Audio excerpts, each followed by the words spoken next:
കല്യാണമ്പലത്തിന്റെ മഹിമകളെക്കുറിച്ച് തലമുറ തലമുറകളായി പകർന്നു കിട്ടിയ വിശ്വാസം, ആ വിശ്വാസത്തിന്റെ വെളിച്ചം, ആ വെളിച്ചത്തിൽ പരസ്പരം പുൽകാതെ പുൽകിയും മുകരാതെ മുകർന്നു നിന്ന് ഈ ഞാൻ ഇവളെയും ഈ ഇവൾ എന്നെയും സ്വന്തമാക്കുന്ന സ്വപ്നത്തിന്റെ സാക്ഷാത്കാര മുഹൂർത്തം. എനിക്ക് സാക്ഷി ലാളിച്ചു കൊതി തീരാതെ സ്വർഗം പോകിയ അച്ഛൻ അമ്മ. എനിക്ക് സാക്ഷി അന്തരംഗത്തിൽ ഈ നിമിഷം എരിഞ്ഞു നിൽക്കും 1000 മൺചിരാതുകളും.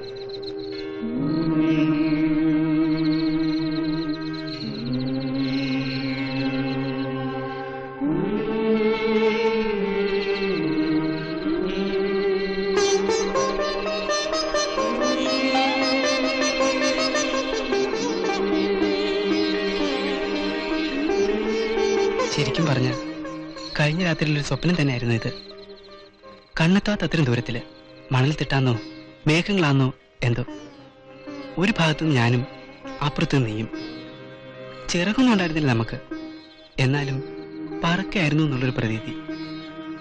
ചിലപ്പോ ഈ ജന്മത്തിൽ ഈ നിമിഷം ഇവിടെ കണ്ടുമുട്ടാൻ യുഗങ്ങളിൽ കൂടെയുള്ള നമ്മുടെ യാത്രയായിരിക്കണം അത് സൂചിപ്പിച്ചത്.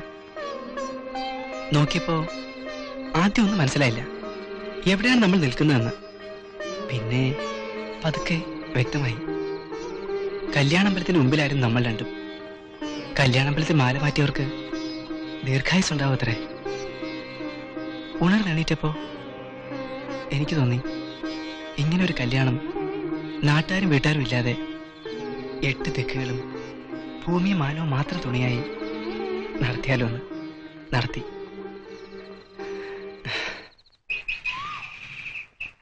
റിയലി ഫാന്റാസ്റ്റിക് മൂവിഡാ. Thrilling also. എനിക്കത് ഒന്നുകൂടെ കാണണം. എനിക്കും കാണണം. ഇന്ന് പോയാലോ? ഏയ് ദിസ് ഓൾസോ ഫാന്റാസ്റ്റിക് ഡാ. എങ്ങനെയുണ്ട്? Keep quiet. അതെന്റെ ഒരു സ്വന്തക്കാരിയാണ്. എടാളിയാ വെറുതെ നമ്പർ ഇറക്കണ്ട കേട്ടോ. ഞങ്ങൾ അറിയാതിനൊക്കെ സ്വന്തക്കാരി.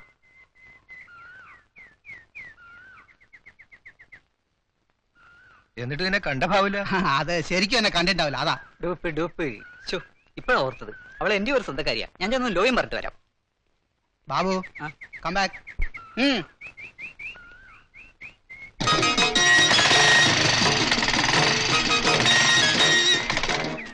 നളിനി 1 minute പ്ലീസ്, ഒന്ന് പറഞ്ഞോട്ടെ. ഗോപൻ വഴിയിൽ നിന്ന് മാറി നിൽക്ക്, വെറുതെ കുഴപ്പമുണ്ടാക്കാതെ. നളിനി ചെറിയൊരു അഡ്ജസ്റ്റ്മെന്റ് പ്ലീസ്. ഇതെന്റെ അഭിമാനത്തിന്റെ പ്രശ്നമായതുകൊണ്ടാണ്. നിനക്ക് കുഴപ്പമുണ്ടാകാതിരിക്കാൻ വേണ്ടിയിട്ടാ ഞാൻ അവരുടെ അടുത്ത് നീ എന്റെ സ്വന്തക്കാരിയാന്ന് പറഞ്ഞത്. വാ ബൈക്കിൽ കയറ്, കുറച്ച് അപ്പുറത്തോണ്ട് വിട്ടേക്കാം. പിന്നെ നിന്റെ പാട്ട് പോയിക്കോ. ഒരു അഡ്ജസ്റ്റ്മെന്റ്.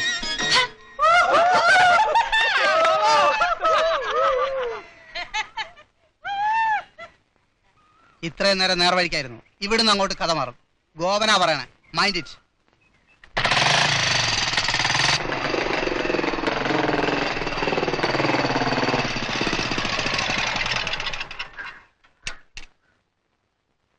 ആന്റി, എനിക്ക് അവളെ കല്യാണം കഴിക്കണം. ആരെ? ഇവിടുത്തെ ആ സർപ്പസന്തതിയെ. നീ എന്താ വല്ലാണ്ടിരിക്കുന്നത്? വാ അകത്തേക്ക് കയറിയിരിക്കെ.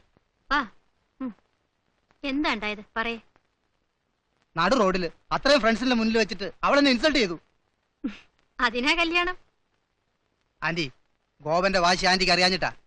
എനിക്ക് അവളെ വേണം. എന്നിട്ട് വേണം ഇഞ്ചിഞ്ചായിട്ട് എനിക്കിന്നുണ്ടായ അവമാനത്തിനെല്ലാം എനിക്ക് അവളോട് പകരം ചോദിക്കാൻ.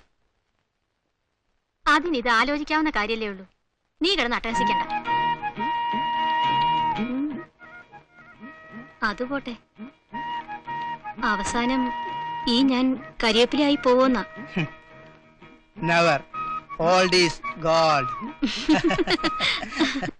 ഒരു വഴിക്കൊരു സന്തോഷം വരുമ്പോ ഇപ്പുറത്ത് ഇങ്ങനെയൊരു എന്റെ അടുത്ത് ചേറ്റിട്ടാ പോയത്. വീട്ടിലാണെങ്കിൽ ഇളമയുണ്ടാവും അവന് സപ്പോർട്ടിന്.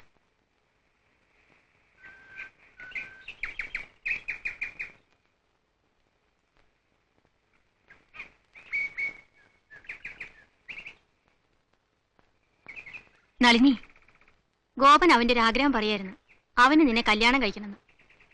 അവനാണെങ്കിൽ സ്വത്തുമുണ്ട്, പഠിപ്പുണ്ട്, നല്ല ആരോഗ്യമുണ്ട്. നിനക്കും ഇപ്പൊ ജോലിയായി. ഇനി സംബന്ധക്കാരും ചിന്തിച്ച എന്താ കുഴപ്പം? ഒരുത്തി ഇവിടെ നിന്ന് ഇങ്ങനെ എന്തൊക്കെയാ ചിലക്കണുണ്ട്. നീ നിന്റെ പാട്ടങ്ങ് പോയാ? എന്റെ കല്യാണം ഇന്നോ ഇന്നലെ നിശ്ചയിച്ചൊന്നും അല്ലല്ലോ ഇളയമേ. നിങ്ങൾക്കത് നന്നായിട്ട് അറിയുകയും ചെയ്യാം. എന്തറിയാന്നാ? ആര് നിശ്ചയിച്ചെന്നോ നിന്റെ കല്യാണം? എനിക്ക് വേണ്ടപ്പെട്ടവര്. ആ വേണ്ടപ്പെട്ടവരല്ലോ നിന്നെ ഇപ്പൊ തീറ്റിപ്പോറ്റുന്നത്. എടി, വായാലാരോ എന്തോ എപ്പോഴോ പറഞ്ഞു വെച്ച് അതെങ്ങനെ നിശ്ചയാവുന്നത്? അല്ലാണ്ടൊരു കല്യാണം എനിക്ക് വേണ്ട. എന്നെ എന്റെ പാട്ടിന് ജീവിക്കാൻ വിട്ടാ മതി. എന്താ എനിക്കൊരു കുഴപ്പം? അതൊന്നും അറിഞ്ഞാ കൊള്ളാമായിരുന്നു.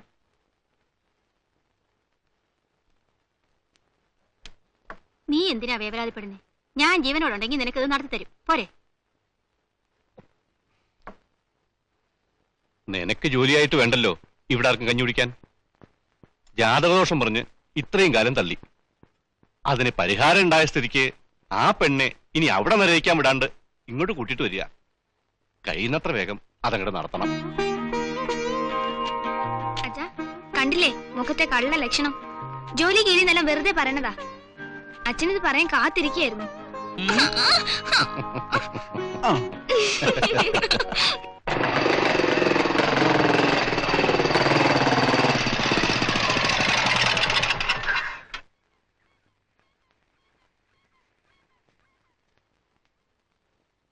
ഒന്നുമില്ല, ഒരു പരിചയപ്പെടല്ലേ, അത്രേ ഉള്ളൂ. ഉണ്ണികൃഷ്ണനാരല്ലേ? ഞാൻ ഗോപാലകൃഷ്ണൻ, വെറും ഗോപാലകൃഷ്ണൻ. പാലില്ലാഞ്ഞിട്ടല്ല, വേണ്ടാന്ന് വെച്ചിട്ടാ. അറിയാം, ഗോപൻ. ആ, അത് ചുരുക്കി തന്നെ പറയാം. ഉണ്ണികൃഷ്ണനാരെ, ഈ ആമുറ ഈമുറ എന്നൊക്കെ പറയുന്നത് ഒരു പഴഞ്ഞൻ ഏർപ്പാടാ. ഓണവും എടുത്ത് നടക്കുന്ന പിള്ളേരെ പിടിച്ച് അച്ഛനമ്മമാർ അങ്ങനെ പലതും പറഞ്ഞു തിരിക്കും. അത് നിന്റെ ഉണ്ണിയാ, ഇത് നിന്റെ നാളിനിയാ എന്നൊക്കെ. എന്നും വെച്ച് മതിയുടെ വാചകം. നിന്നെ കണ്ട ചുരുക്കാതിനെ കുറെ പറയാൻ നിൽക്കായിരുന്നു ഞാൻ. അതിനു മുമ്പ് നീ കയറി ഹെഡ് ചെയ്ത് കളഞ്ഞു. എടോ നീ എന്നൊക്കെ വിളിക്കുന്നവനെ വന്ന രൂപത്തിൽ തിരിച്ചയച്ച പരിചയമില്ല ഈ ഗോപന്. പരിചയമില്ലാത്തൊക്കെ അനുഭവിപ്പിച്ച് വിടാൻ തന്നെയാടാ ഞാൻ നിൽക്കണേ.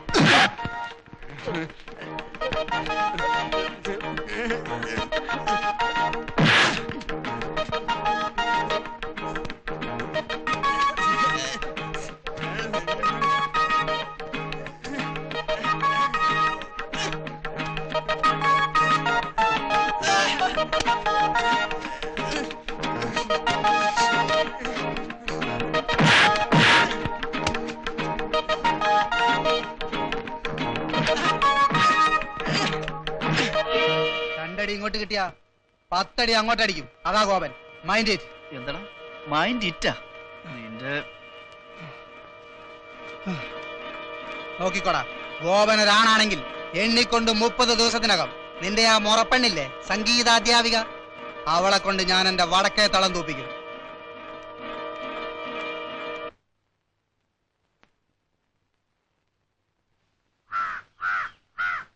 രഘുവിന്റെ അമ്മ ഒന്ന് അവിടോളം വരാൻ പറഞ്ഞു അച്ഛൻ. എന്തിനാ ആവോ എനിക്കറിഞ്ഞൂടാ. ഈ പടി ഇങ്ങോട്ടും ആ പടി അങ്ങോട്ടും ചവിട്ടാത്തവർക്കിടയില് ഇപ്പൊ എന്താ പുതുതായിട്ട് മുളച്ചുണ്ടായ ഒരു പറ്റും പാശോ? വിളിക്കുന്നിടത്തൊക്കെ ഇറങ്ങി വരാനും വന്ന് റാൻമുളാനും നിൽക്കല്ല ഞാൻ ആരോടൊക്കെയാന്ന് വെച്ചാ പറഞ്ഞേക്ക്. അപ്പ ഇത് നല്ല കൂത്ത്. ഞാൻ എന്തോ ആയമ്മയുടെ ഓശാനം തിന്നാൻ പോയതുപോലെ. മുറുമുറുപ്പ് കേൾക്കാൻ എനിക്കെന്താ ഇപ്പൊ തലയിലെടുത്ത്?